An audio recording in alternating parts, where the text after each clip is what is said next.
So the final story of today is, of course, far-right Brews moral panic surrounding LA Spa. And I'm guessing this is a story that a lot of people have probably heard a lot about recently because it has been absolutely everywhere. So for some background, on June the 24th, user Cuban Angel posted a video to Instagram of them harassing members of staff at the Korean We Spa in Los Angeles.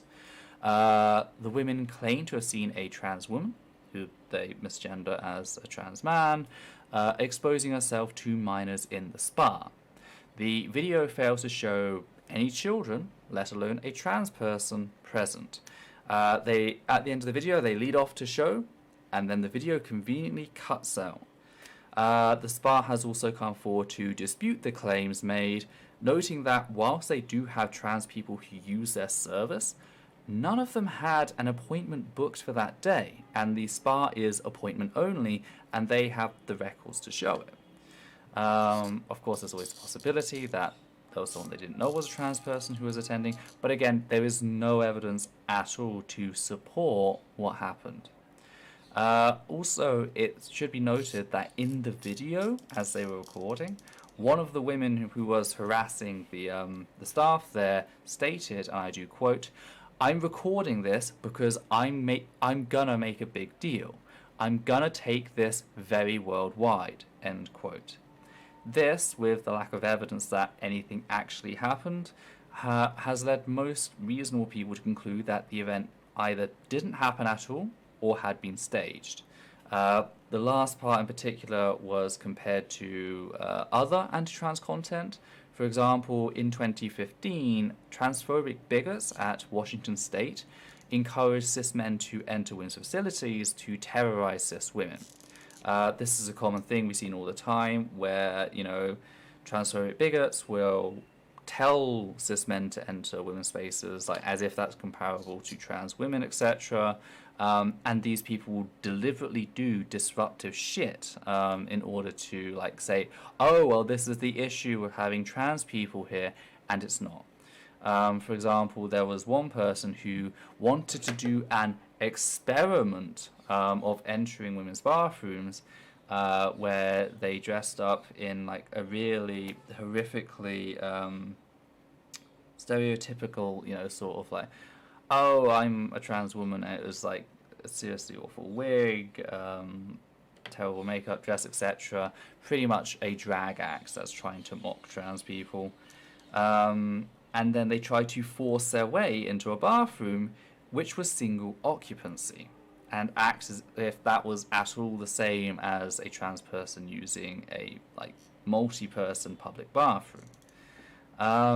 So the transphobic sphere has been doing the shit for a long time. It's not stopped, and it seems like this is the latest case of that.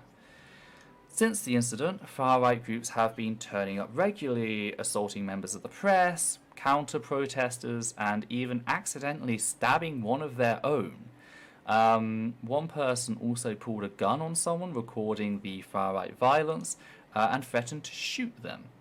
The police have just refused to take action to defend either the Asian community or the trans community who are being terrorized as part of this. And we'll come back to unpacking that in a bit.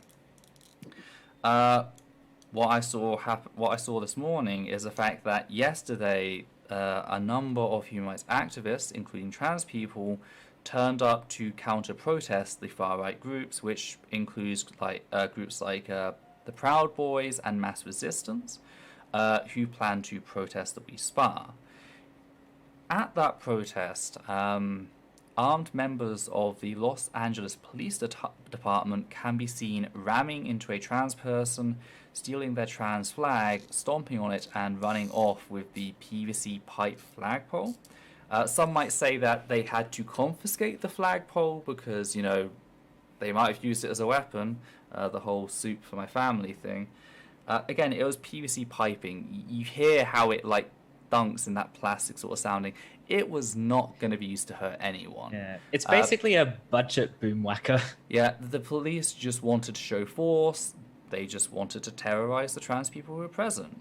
Another video showed an LAPD officer who decided to go ahead and shoot a human rights activist, trans woman, Jamie Penn, with a less lethal rubber slug less than 10 feet away. Now I say less lethal because those things are lethal. They have killed many people in the past. We saw this with the Black Lives Matter protests. First of all, the idea of shooting someone 10 feet away, direct with one of those, is ridiculous.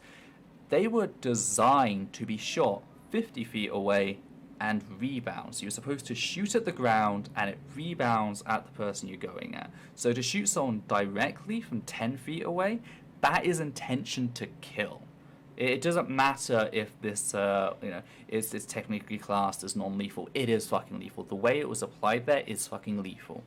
This police officer tried to kill, I've lost my place, Jamie Penn, who I should also note was marked as a medic. She is a street medic. And why did they shoot her? Well, she told the officers to lower their weapons. That's why she was shot. That's literally it. You see, what had happened is the counter-protesters were protesting the Proud Boys and other fascists when the LAPD turned up behind them, effectively sandwiching the counter-protesters, including Jamie Penn, between two fascist groups. They couldn't really do anything. The police decided to escalate the situation, raise their weapons. Jamie told them to lower their weapons, and they fired on Jamie. We're seeing a lot of violence going on with the LAPD supporting the fascist groups, because there's been photos showing the fascists actually standing next to the police cars, having polite conversations with them, whilst at the same time the police are literally shooting and terrorizing members of the trans community.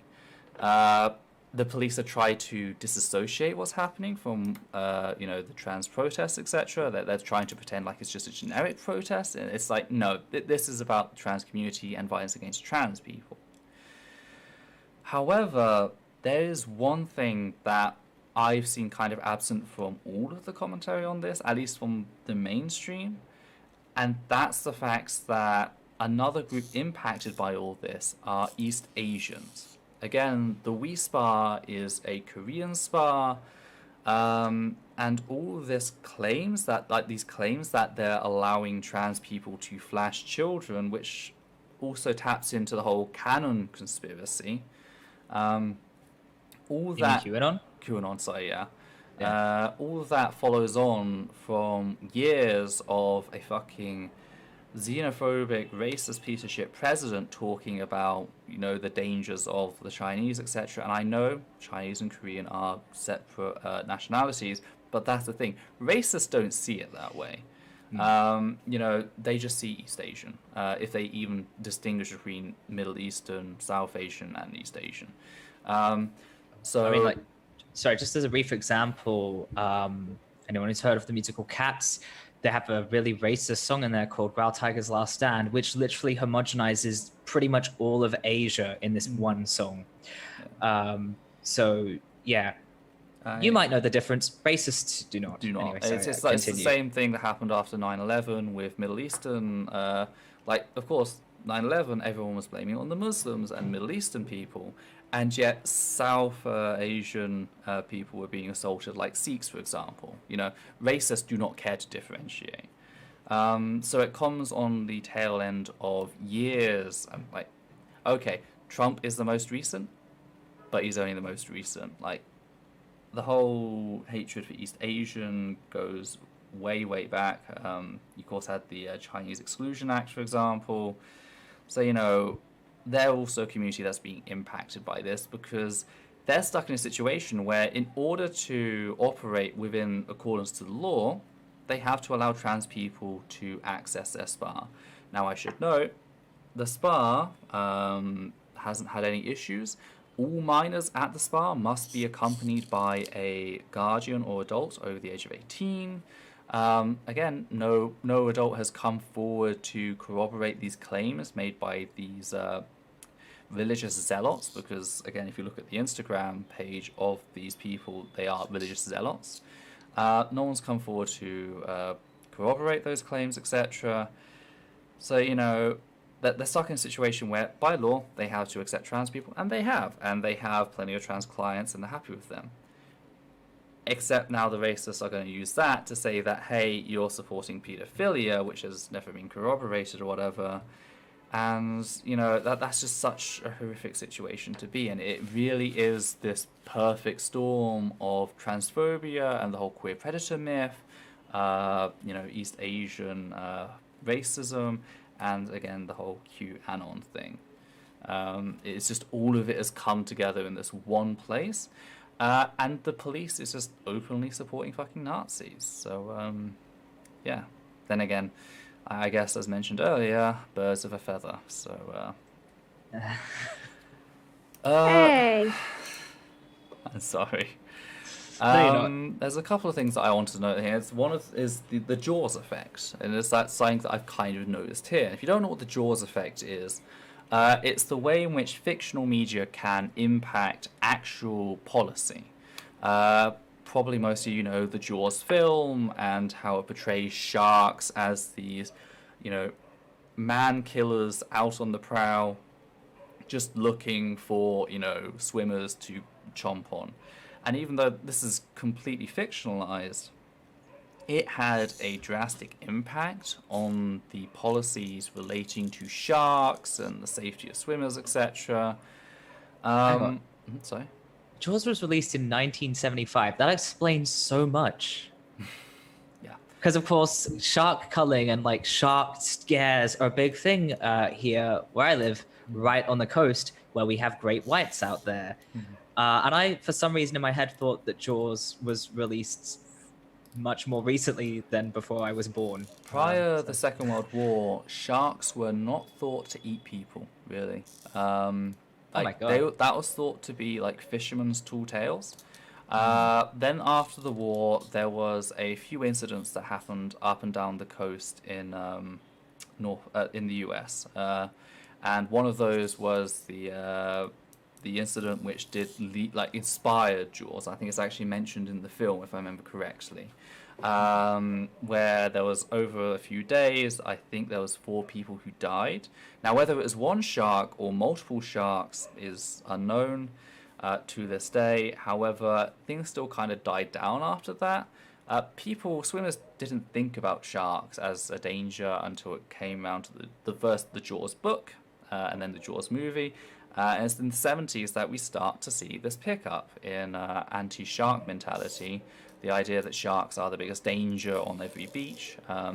It's not, it's the jellyfish, especially in Australia.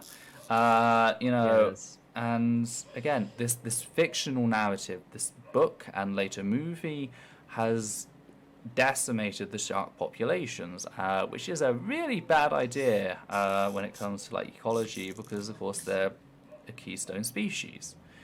Well, I say species, they're a group of keystone species, like throughout every ecosystem in like the ocean.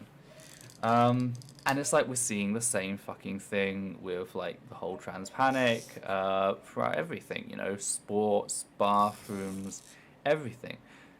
There's no evidence that trans people are this great danger to cis women and children, and yet there are so many policies based around the idea that they are. It's the same Jaws effects that we're sort of seeing. Another sort of concept that it also kind of links to is there's a parallel also to be drawn to like the whole Red Scare, and the facts that trans people have gone from being this like oddity, sometimes and very rarely depicted or discussed in magazines or film, to the point where it's like they're in your schools, they're in your locker rooms, and now they're in your spas. You know, this whole anyone could be a trans person, so you better be out, you know, you better be aware, and you better, like, yeah, protect your children.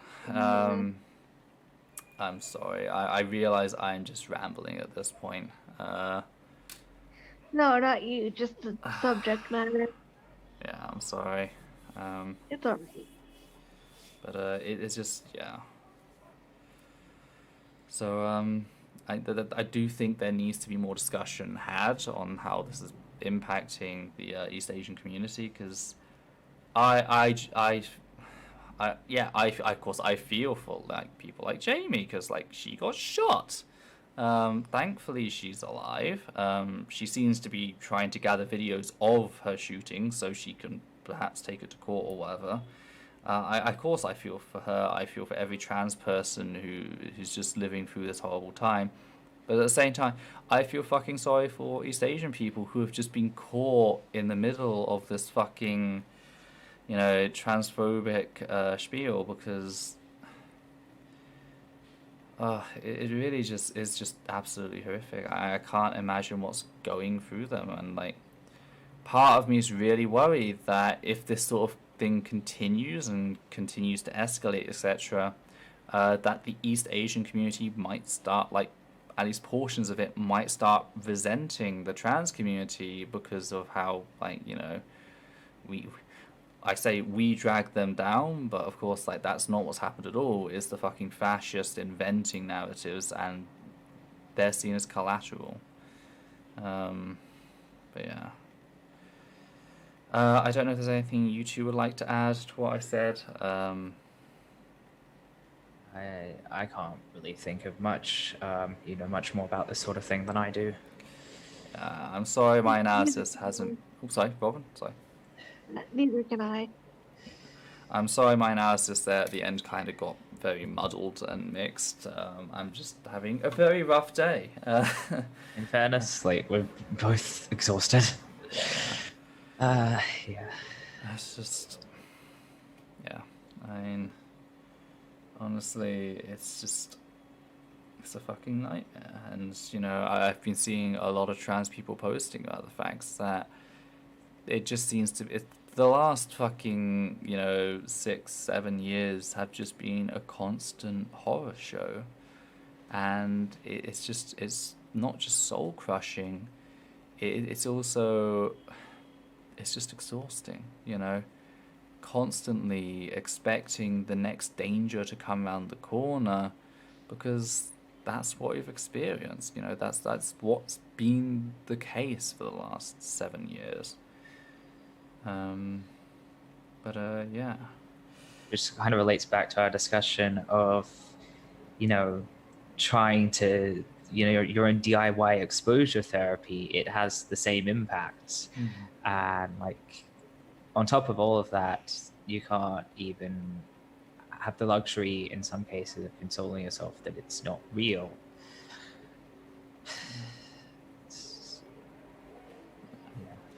The constant attacks, it's a lot. It's on top of everything else as well, Like, there's all the Mm. other woes, like climate crisis and, police state, police brutality, the rise of fascism. It's just... Just And of every course- day, basic humanity gets a little bit, like, weaker. And of course, billionaires siphoning even more money off of the lower classes, so we have to work even harder to scrape by.